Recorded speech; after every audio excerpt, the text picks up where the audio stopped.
C'est aujourd'hui la fête de la Toussaint, de tous ceux et celles qui, tout au long de leur vie, ont cherché Dieu, qui les prévenait déjà de son amour, et se sont efforcés de vivre au jour le jour en aimant leurs frères, chrétiens ou non.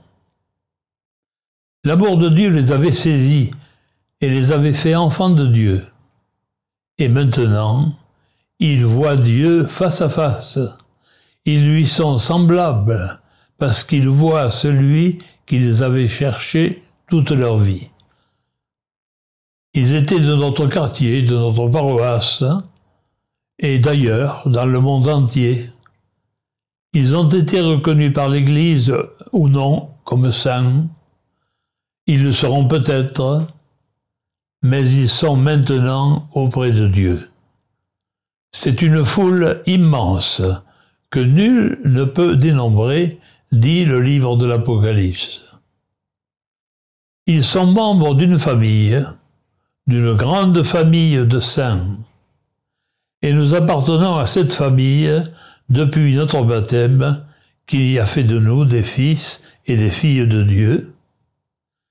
En effet, pour les chrétiens de l'époque apostolique, les baptisés sont appelés saints.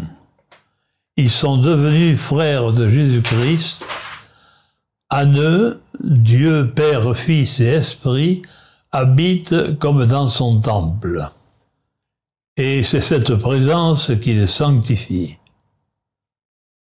Nous aussi, qui sommes encore sur la terre, nous sommes des chercheurs de Dieu.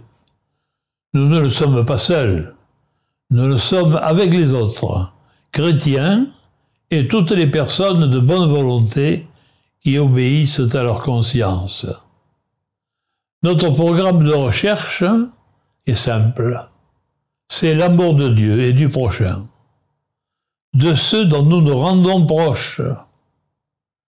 Car la sainteté, c'est l'amour, aussi parfait que possible, car Dieu est amour.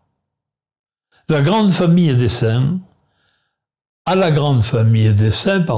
appartiennent aussi les personnes qui nous ont quittés et qui traversent une étape de purification avant de partager la joie parfaite du ciel.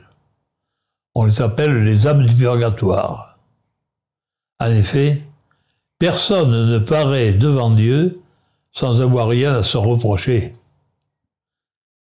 Avec ces saints du purgatoire et ceux du ciel, nous formons la communion des saints, un réseau de communication où nous partageons l'amour de Dieu pour nous, c'est-à-dire sa sainteté.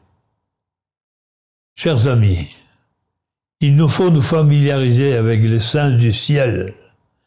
Il nous faut lire des vies de saints dans leur riche diversité.